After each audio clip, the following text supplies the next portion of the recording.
The $20 bill slipped from my father-in-law's fingers into my palm as the wedding reception froze around us. "This is what you're worth, Natalie," Robert whispered, his voice carrying just far enough for nearby guests to hear. Behind him, my stepsister Olivia's champagne glass paused halfway to her lips, her smirk unmistakable in the string lights illuminating our Seattle waterfront venue.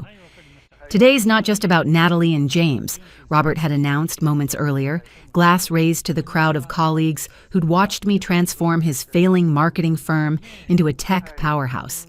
"It's about a new chapter for Parker Digital. I'm thrilled to name Olivia as our new CEO." My body temperature plummeted while my pulse hammered against my ribcage. The silk of my wedding dress suddenly felt like sandpaper against my skin. Across the room, my new husband James caught my eye, confusion darkening his features as he registered the shift in the atmosphere. I folded the $20 bill with steady fingers, tucked it into my clutch, and met Robert's gaze. "Thank you," I said, my voice carrying clearly across the stunned silence. "This means a lot." "My name is Natalie, I'm 31, and I built a $200 million tech company from nothing. This is the story of how I lost everything on my wedding day and claimed something greater from the ashes. Growing up in a modest Capitol Hill apartment, I was the kid hunched over a keyboard while other children played outside. My mother, Ellen, saw something in me, a spark she nurtured until cancer claimed her when I was 14. Her death left a void, but her belief in me became my foundation. When she married Robert Parker 4 years earlier, I gained a family I never truly belonged to. Robert, a charismatic but stubborn entrepreneur, ran Parker Digital, a marketing firm trapped in the 90s. He doted endlessly on his biological daughter, Olivia, my stepsister, who drifted through an endless parade of failed ventures. Influencer accounts with purchased followers and abandoned Etsy shops littered her wake. I was always the outsider, constantly proving my worth, while Olivia basked in automatic approval. At 22, fresh from MIT, I returned to Seattle not from nostalgia, but necessity. Parker Digital was hemorrhaging clients, its approach hopelessly outdated.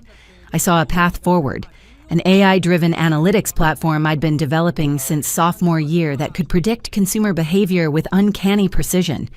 Nights dissolved into mornings as I refined my algorithms, transforming Parker Digital from industry footnote to tech innovator.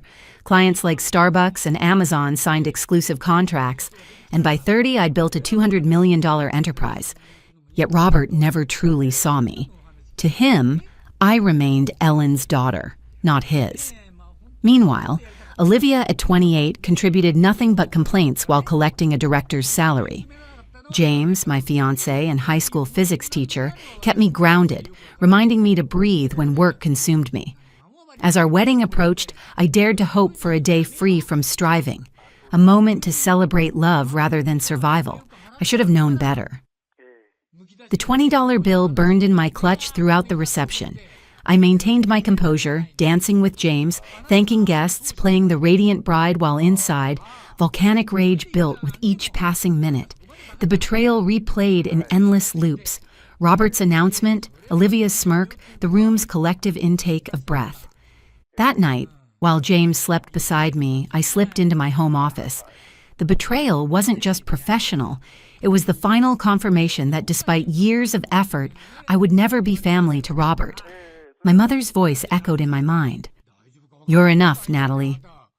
My laptop screen illuminated the darkness as my fingers flew across the keyboard, anger focusing my thoughts to laser precision. For years, I'd protected Parker Digital, but I'd also protected myself. Every major client contract included clauses allowing termination if I left leadership. The AI platform, the heart of our success, was registered under Summit Analytics, my private company. Parker Digital merely held a licensing agreement, one I could revoke with a keystroke. At 1:37 a.m., I drafted an email to our top 20 clients outlining my departure and their contractual right to terminate services. My words were precise, professional, lethal. I hit send, knowing dominoes would begin falling by morning. At 1:52 a.m., I accessed Summit Analytics servers and initiated revocation of Parker Digital's software license. Years ago, I'd foreseen this possibility. Not betrayal exactly, but the need to control my own creation. By 2:14 a.m., responses began arriving. Terminating services effective immediately. Please contact us regarding direct contracting with your new venture. My inbox filled with corporate communications executives choosing me over the Parker name. I didn't smile. This wasn't about revenge yet. It was about justice. Parker Digital was about to learn what happens when you bet against the architect of your success. At 9 a.m., I walked into Parker Digital's downtown Seattle office, my heels striking the polished concrete floors like metronome beats.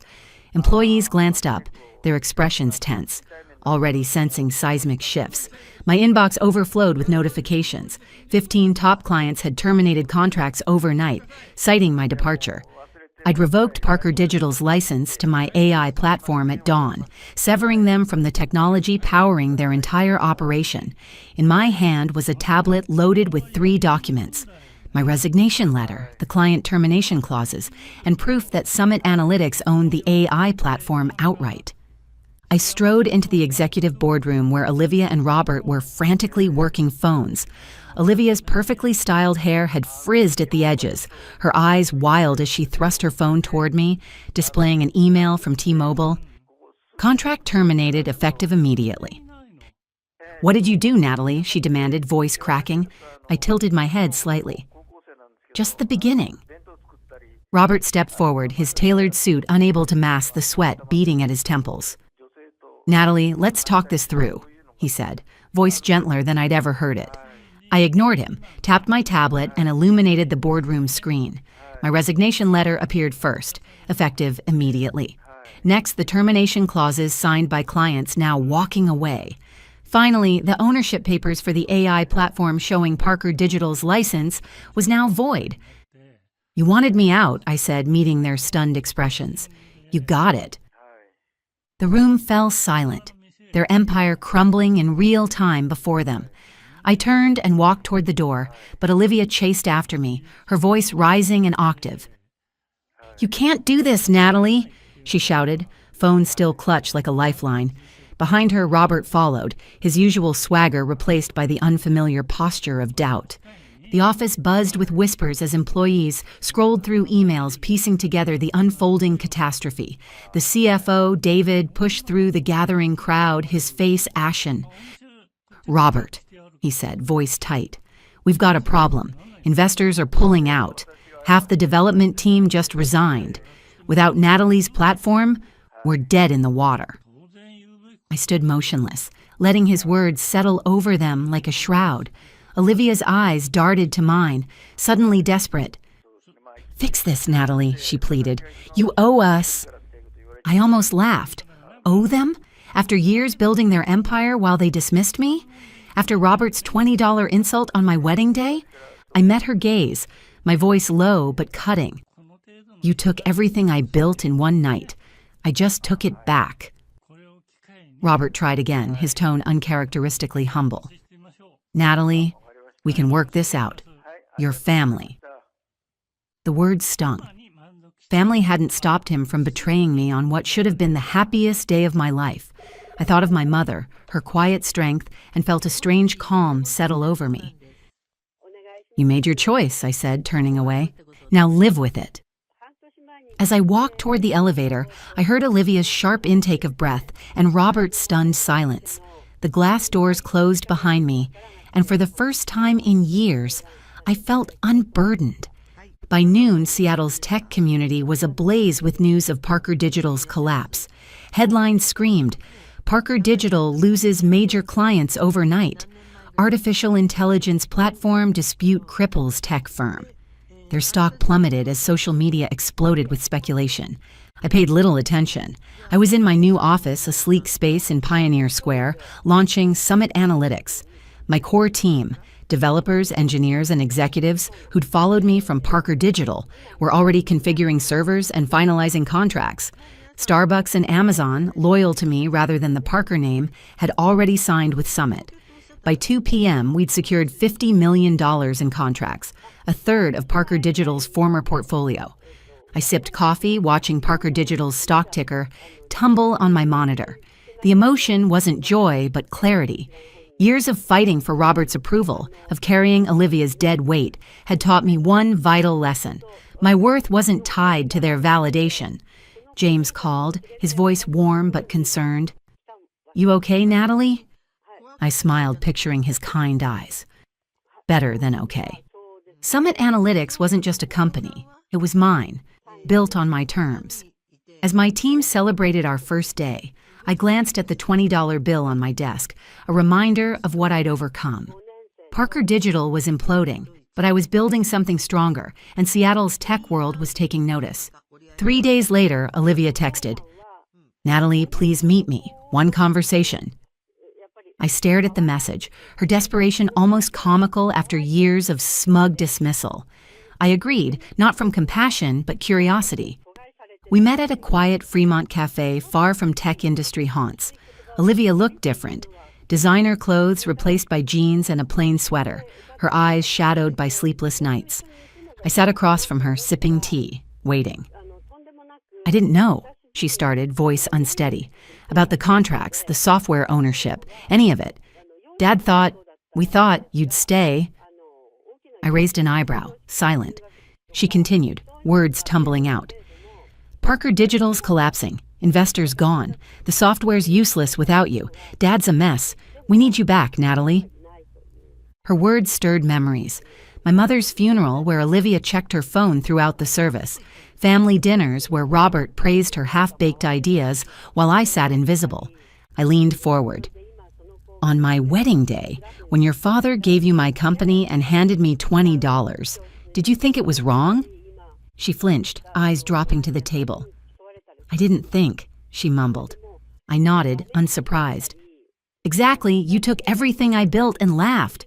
Why should I save you now?" Her face crumpled, tears welling. "Please, Natalie, for family." The word felt hollow, stripped of meaning. I stood, grabbing my bag. "You wanted to be CEO, Olivia. Figure it out." Walking away, I felt neither anger nor triumph, just nothing. My mother's voice whispered, "Dot. You were always enough." And for the first time, I truly believed it. Over the next 2 weeks, Parker Digital unraveled like cheap fabric. Investors fled, employees resigned en masse, and their hasty attempt at developing replacement software failed spectacularly. Clunky, outdated, nothing like my AI. The board voted Robert out as chairman. Olivia resigned as CEO days later. By month's end, Parker Digital filed for bankruptcy, its name reduced to a cautionary tale in tech blogs. Meanwhile, Summit Analytics soared. We signed deals with Nike and Microsoft, pushing our valuation to $600 million within 3 months. My team, loyal developers and strategists who'd believed in me, worked with an energy I'd never witnessed at Parker Digital. Seattle's tech media crowned me a visionary, but headlines meant nothing. I cared about building something authentic, something that couldn't be taken away with a wedding toast. James and I hosted a small dinner for our team at our Queen Anne home, laughter-filling rooms once silent with my late-night coding sessions. Later, alone on our balcony, I sipped wine and gazed at the city skyline. I thought of my mother, how she'd read me bedtime stories about dreamers who built their own worlds. I'd done exactly that. Not for Robert, not for Olivia, but for myself. The pain of their betrayal lingered as a faint scar, but no longer defined me. Summit wasn't just a company. It was proof I didn't need their approval to succeed. As I set my glass down, my phone buzzed with another notification. Natalie Wilson redefines Seattle tech. I smiled, then turned it off. The future was mine to shape. A month later, the University of Washington's technology program invited me to deliver the keynote address at their Innovation Summit. The theme, Overlooked Innovators. The irony wasn't lost on me. Olivia had once been their celebrated alumna, her brief college stint hyped as future CEO material. Now they wanted my story instead. I accepted, feeling my mother's pride in my bones. The auditorium overflowed with students, their expressions a mix of ambition and uncertainty, mirrors of my younger self. Standing at the podium, I didn't sanitize my journey. I told them about coding through nights to resurrect Parker Digital, about Robert's betrayal, about the $20 bill that had burned in my pocket. I shared how I walked away, built Summit Analytics, and transformed loss into triumph. When you're underestimated, I said, use it. Let it fuel you, not break you. Their eyes locked on mine, some nodding, others frantically taking notes. A student asked, "What kept you going?" I paused, thinking of my mother's hand on mine, her voice affirming I was enough. Believing in myself when no one else did, I answered, and letting go of the need to prove it to the wrong people. Afterward, a young programmer approached, shy but determined. "Your story is mine," she said simply. "I'm going to keep going." I smiled, handing her my card. Driving home, I felt lighter. I wasn't just telling my story, I was illuminating a path for others, just as my mother had done for me. One quiet evening, a letter arrived from Robert. His handwriting, once bold, looked shaky on the envelope. I didn't open it. Instead, I tucked it into a drawer with the $20 bill from my wedding day. For months, that bill had been a wound, a reminder of betrayal. Now it was just paper. I pulled out my scrapbook filled with photos documenting my journey. My first laptop, the Parker digital office I'd revitalized, Summit Analytics launch celebration. I smoothed the $20 bill and slipped it into a sleeve beside a picture of James and me on our first date. It wasn't about anger anymore. It was about remembering where I'd started and how far I'd come. 6 months after Parker Digital's collapse, I learned through industry channels that Robert had moved to Phoenix. He'd started a small consulting business, a shadow of his former empire. Olivia had followed him there, finally forced to build real skills as she helped manage their modest new venture. The mighty Parker name had faded from Seattle's tech landscape, replaced by mine. I finally opened Robert's letter that evening. Inside was a simple note of apology and a check for $20. I tore up both, letting go of the last remnants of that chapter. Sitting with James on our balcony, Seattle's skyline twinkling before us, I felt peace. I'd built Summit Analytics into a $600 million enterprise not to prove Robert wrong, but to prove my mother right. Her belief in me had carried me through the darkest nights, through betrayal, through the weight of being unseen. Now I stood taller, not because I'd won, but because I'd let go. The letter, the bill, the past, they didn't own me. My future did. Before you go, here's a quick bonus for sticking around. If you love learning and growing like I do, you need to try audiobooks. I've got an exclusive deal with Audible. Your first month is completely free. That's access to over 500,000 titles, zero cost to you. All the details are waiting in the description. Don't miss this one.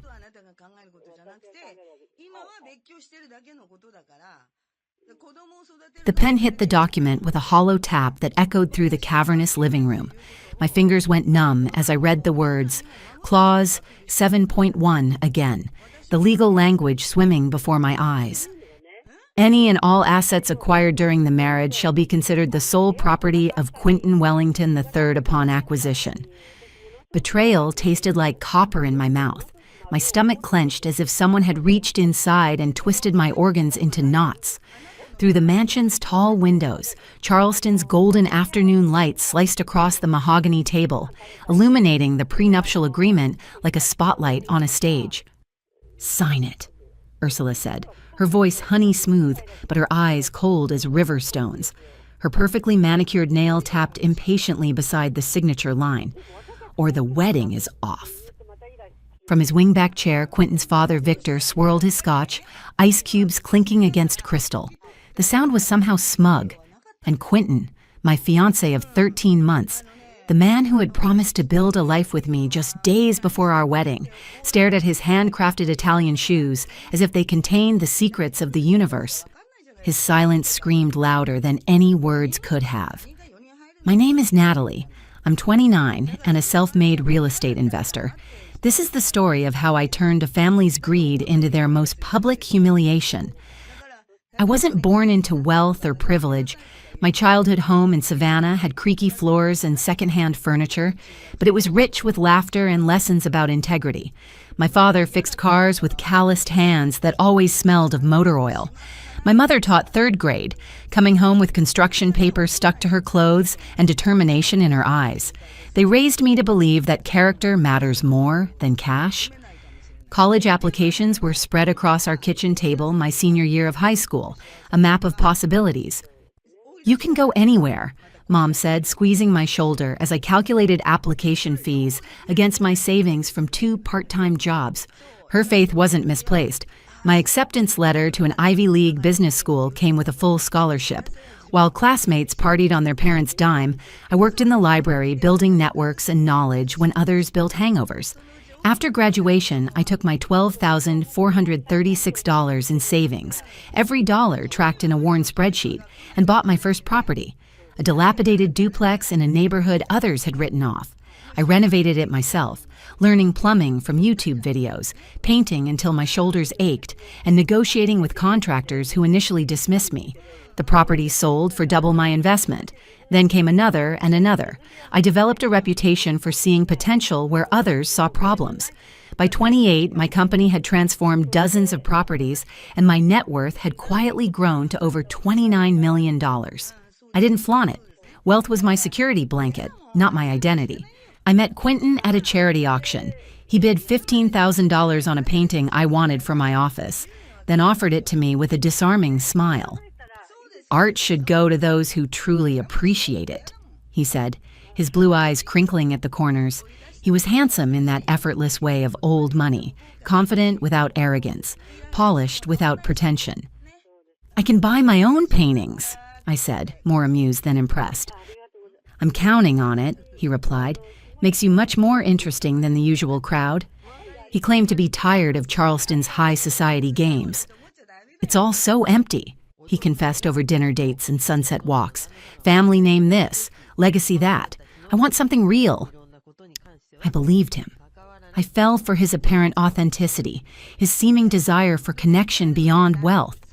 I thought we were building something genuine, outside the shadow of his family dynasty. The Wellingtons initially welcomed me with champagne toasts and Southern hospitality so perfectly performed it was almost believable. Weekend sailing trips on their yacht, brunches on verandas dripping with wisteria, charity galas where they introduced me with rehearsed warmth. Then came the paper cuts, small, precise wounds delivered with smiles. "It's remarkable how far you've come despite your modest beginnings," Ursula observed over tea, examining me like an unusual specimen. "Such business acumen," Victor commented at dinner, clapping his son on the back. "Not like our traditional Southern ladies. Is she, son?" Quentin's sister, Vanessa, 3 glasses into a family barbecue. "Let's toast the bride. Quentin, darling, just make sure she doesn't bankrupt you with one of her risky ventures." Laughter rippled around the table while Quentin squeezed my hand under the tablecloth, a silent apology that cost him nothing. I wasn't a partner in their eyes. I was a threat, an outsider, new money who might siphon off the old. 2 weeks before the wedding, Ursula's daily calls began, each starting with saccharine concern before circling to the same destination, my finances. "Darling, I was just chatting with our financial advisor," she'd say, voice dripping like syrup laced with cyanide. "He had such interesting thoughts on portfolio management. What structures does your company use? Are your investments domestic or international?" Then Quentin started echoing his mother's questions. "We should combine accounts before the honeymoon," he suggested one evening as we reviewed venue details. "Streamline everything for our future." My instincts, the same ones that had built my empire, flashed warning signals. This wasn't about love anymore. It was about acquisition. So when Ursula slid that prenup across the table, I wasn't surprised, just disappointed. This wasn't a partnership agreement. It was a corporate takeover. The document trembled slightly in my steady hands as I scanned each clause, my mind analyzing it like a high-stakes contract. Clause 9.2 felt like a slap. In the event of marital dissolution, Natalie Evans hereby waives any and all rights to spousal support, alimony, or any claim to assets held by the Wellington family, regardless of her contribution to their growth. I carefully lowered the papers and looked directly at Quentin. "You knew about this?" My voice was quiet, but the question hung heavy in the air between us. He couldn't meet my eyes. "It's just paperwork, Natalie. My parents think it's a sensible precaution." "A precaution that says anything I build belongs to you? That I'm entitled to nothing?" I kept my voice level. Is that your definition of partnership? His eyes finally lifted, pleading. Please, just sign it. Let's not create problems. In that moment, the illusion shattered completely. I didn't see my loving fiancé. I saw a man tethered to his parents' expectations, too weak to cut the strings. He wasn't my partner. He was their puppet, and he'd already chosen his loyalties. I made my choice too. I didn't argue. I didn't raise my voice. Instead, I gave them what they never expected. Compliance wrapped in a smile. You're right, I said softly, sliding the papers back. It's a lot to process. I'll need to think about it. Ursula's shoulders relaxed. Victor nodded with satisfaction. Quentin looked relieved, mistaking my calm for surrender. They thought they'd won. They had no idea the battle was already over. That night, I didn't waste time on tears. In my downtown apartment, a sleek modern space I owned outright, I made one call. Rachel, I said when my attorney answered. Execute protocol ironclad, effective immediately. Over the next hours, we transferred every significant asset, company shares, properties, investments, liquid capital, into an irrevocable trust under my sole control, legally untouchable by any future husband or in-laws. Then I made one final call. Hi, Gabrielle. It's Natalie Evans, I said cheerfully to our wedding planner. I need to change my RSVP for Saturday. Confusion crackled through the phone. Your RSVP. Natalie, you're the bride. I know, I replied, but there's been a change. Please mark me as attending, as a guest. The wedding day dawned perfect. Charleston at its most picturesque, sunlight filtering through ancient oaks draped with Spanish moss. The historic church downtown overflowed with white roses and society's elite, all dressed in their Sunday best. After getting ready in my apartment, I drove myself to St. Michael's Church, arriving just as the string quartet began playing Wagner's traditional processional. Not in a white gown with a cathedral train, but in a tailored cream dress that stopped at my knees, a dress that announced, "I am not your bride." As I walked down the aisle to find a seat in the back row, whispers followed me like ripples in still water. Hundreds of eyes tracked my movement, faces morphing from confusion to shock as understanding dawned.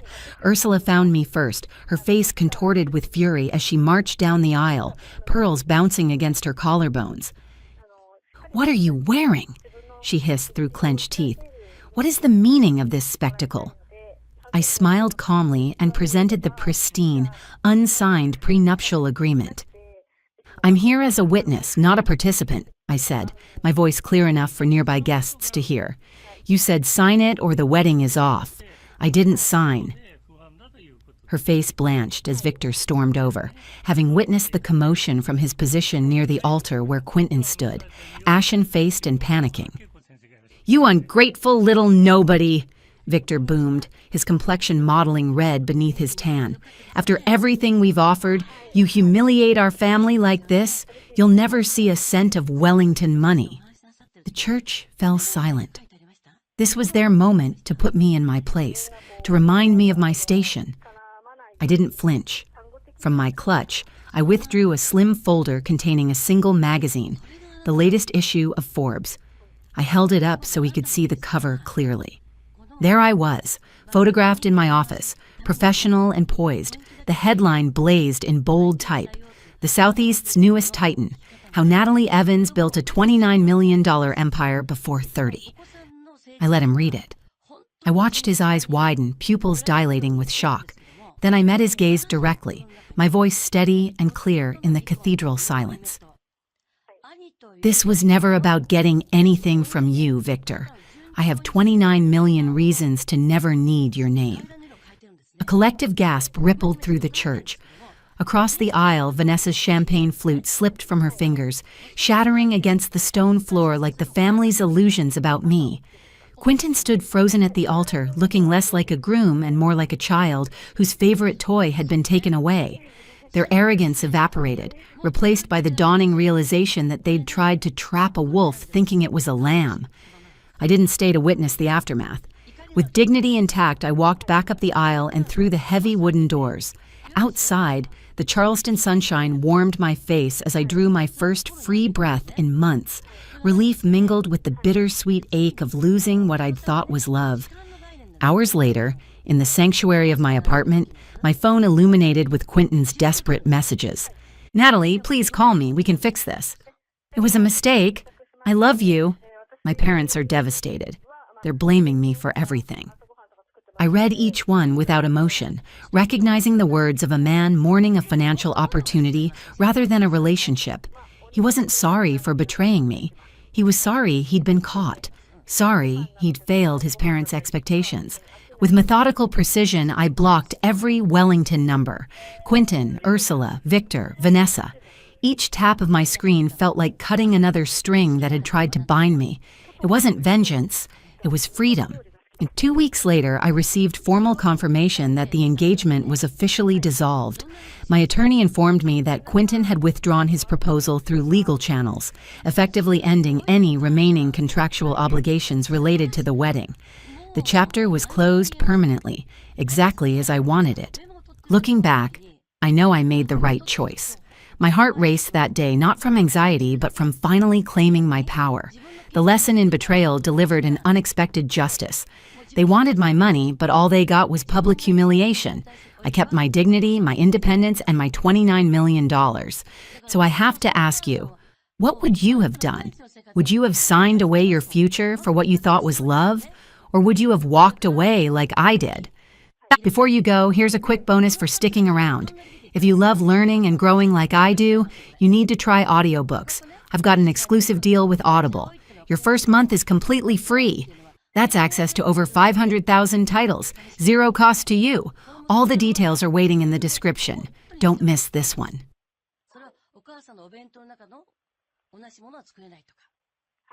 The grandfather clock in the corner ticked like a countdown timer as his father's words froze the air between us. "You thought you could marry my son?" He leaned forward, designer watch glinting under the chandelier. "Your standards don't match ours. Don't you dare dream of joining this family." My engagement ring, the one Alex had slid onto my finger just 3 weeks ago, suddenly felt like it was burning against my skin. Across the palatial living room, Alex's mother nodded in agreement, her carefully arranged smile never reaching her eyes. "Anyway, the point is," his father continued, examining me like I was an unsatisfactory business proposal, "you're not the right person for my son. Now leave." I felt my spine straighten even as my chest tightened. The portfolio I'd prepared, containing my work achievements, our 5-year plan, even the small property I'd inherited from my grandmother, sat untouched on the marble coffee table between us. They hadn't even bothered to open it. My name is Lauren. I'm 34 and I'm a senior project manager. This is the story of how I turned a family's rejection into the most significant revelation of their lives. I'd spent 15 years building my career while relationships came second. Meeting Oliver at a cross-company project had changed everything. He was passionate, brilliant, and 6 years younger, something his parents had just weaponized against me with surgical precision. Besides, his mother added, tilting her head with practiced sympathy that didn't match her words, "It's already too late for you to have children, isn't it? We need someone who can give us grandchildren. As for me, I think it has to be a young woman, at least younger than Oliver." The careful makeup I'd applied that morning felt suddenly heavy on my face. I'd expected some resistance, the age difference, perhaps even my middle-class background, but not this immediate, calculated dismantling of my worth. "Mom, what are you talking about?" Oliver stood up, his voice strained with disbelief. "Lauren is incredible. You haven't even given her a chance." "Then why hasn't she married before?" His mother fired back, as though I wasn't sitting right there. There must be something wrong with her. Too difficult, perhaps? Bad personality? I cleared my throat, finding my voice. I prioritized my career. It wasn't until I met Oliver that I considered marriage was something I wanted. Mr. Blackwood scoffed, the sound echoing in the vast room. Prioritized your career? It's not like the company you work for is particularly impressive. Even with promotions, you'll never earn what our family considers acceptable. You should focus more on making yourself attractive as a woman. Mrs. Blackwood added, her gaze traveling critically over my business attire. Maybe some work done? Even at your age, you could look a little better. They laughed together, a private joke at my expense. My fingernails dug into my palms as years of professional composure kept me from showing what I really felt. I'd managed multi-million-dollar projects and negotiated with difficult clients, but nothing had prepared me for this calculated humiliation. You would have approached Oliver for money anyway, Mrs. Blackwood said with sudden coldness. I don't know how you fooled my son, but you can't fool us. That was when something shifted inside me, not outrage or hurt, but a sudden clarity. I slowly stood up, smoothing my skirt with deliberate care. I see, I said, my voice steadier than I expected. It's quite impolite to say such horrible things to someone you've just met. I don't care if you're wealthy. It's not important to me. But if I were to become rich, I definitely would not want to be like you. Mr. Blackwood's face darkened. Don't you dare insult us, you gold digger. We'll never allow you to marry our son. I wouldn't want to be related to people like you anyway, I replied, picking up my untouched portfolio. I'd like to see what kind of business ethics you practice if this is how you treat people in your personal life. His eyes narrowed dangerously. I'd like to see the face of the parents who raised a woman like you. Something about the way he said it, the specific phrasing, triggered a memory. I paused at the door, studying his face more carefully.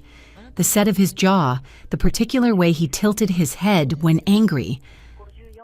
I left without another word, the massive front door closing behind me with an expensive thud. Outside, the evening air felt like freedom after the suffocating tension inside.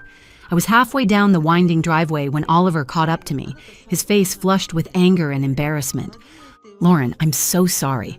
I never thought they would... He stopped, running a hand through his hair. I'm leaving them. I'll quit the company too. We don't need them. I touched his arm. Don't make such a decision in anger. I'm not. I love you. We didn't get together for money, so there should be no problem if I leave. As we drove away, a plan began forming in my mind. Oliver's father's name, Patrick Blackwood, had triggered something, a conversation with my father years ago. I pulled out my phone, scrolling through my contacts.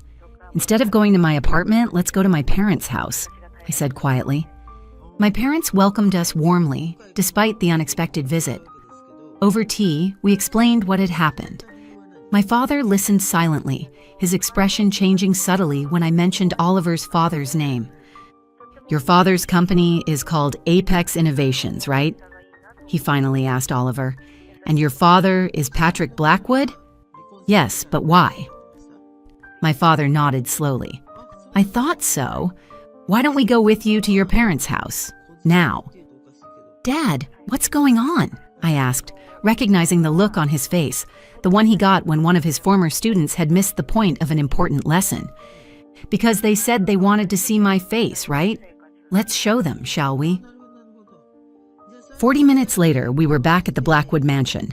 This time, Mr. Blackwood himself answered the door, his expression hardening when he saw me. You again. I won't forgive you no matter how many... His voice trailed off as his gaze shifted to my father, standing quietly beside me. I watched recognition slowly dawn on his face, followed by something I hadn't expected. Fear. Mr. Mitchell, is that you? You finally remembered, my father said, his voice calm but firm. Your daughter, Mr. Blackwood said slowly. That means her father is you. She's my only daughter. We had her later in our marriage.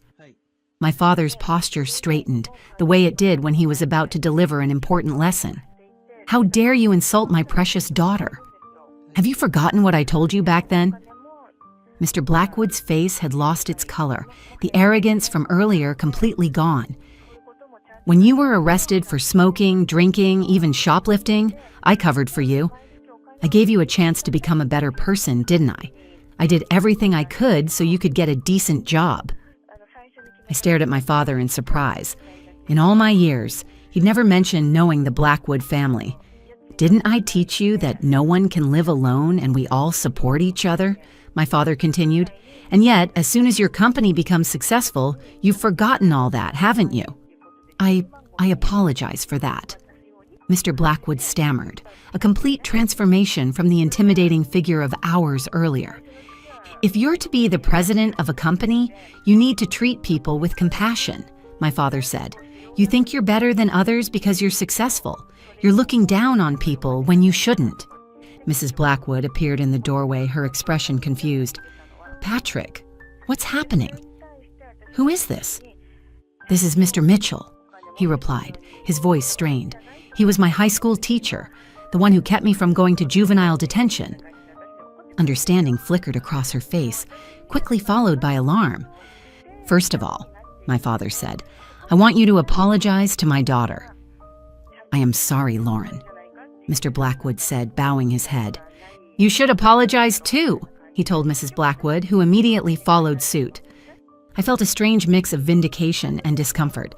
I hadn't expected this level of deference from people who, just hours ago, had treated me like I was beneath them. I'm leaving this house, Oliver announced suddenly, and I'm leaving the company too. His parents' heads snapped up in panic. Wait a minute, if you leave, who's going to take over? His father asked. You're the only one we have, his mother added desperately. I'm sick of you controlling everything about my life, Oliver replied. I'm going to start my own company and see how far I can go on my own, and I'll marry Lauren as I promised. As we left, I glanced back to see Mr. and Mrs. Blackwood standing frozen in their doorway, faces pale with the realization of what they'd lost. In the car, I finally asked my father the question that had been burning since the confrontation. Dad, you never told me you taught Oliver's father. He smiled slightly. I looked up the company when you mentioned it. When I saw Patrick's picture, I was initially happy to see a former student had achieved something great. But success means nothing if money makes you forget what's important. 2 weeks later, I received an unexpected email from Patrick Blackwood, a formal apology, along with an offer to help Oliver with his new business venture. I didn't show it to Oliver. Instead, I forwarded it to my father, who responded with a single line. He still has a lot to learn about sincerity. 3 months later, Oliver had established his company, utilizing his industry connections and the business plan we'd developed together during long evenings at my apartment. I continued my career, supporting him as he supported me. Without his parents' shadow hanging over us, he flourished, revealing talents even he hadn't recognized in himself. We married in a small ceremony the following spring. Patrick and Catherine Blackwood attended, sitting quietly in the back, humbled but present. They approached us at the reception, Catherine holding a small gift box. This belonged to my grandmother, she said, avoiding my eyes as she handed it to me. It's traditionally given to the eldest daughter-in-law. Inside was an antique sapphire pendant, beautiful, but not nearly as valuable as the recognition it represented. As for Patrick, he faced a reckoning beyond our family drama. 6 months after our confrontation, 3 employees filed harassment suits against him. I learned about it through Oliver, who still maintained some contacts at his father's company, who kept him informed about significant developments. The company board removed him as president when the stock price plummeted. Sometimes I think about that first meeting in their living room, how they dismissed me, without knowing who I was or who stood behind me. It's a lesson I carry into my own leadership role. Success without compassion is no success at all. My father taught me that power isn't measured by wealth or status, but by how you treat others when you think no one important is watching. As it turns out, you never really know whose daughter you might be insulting.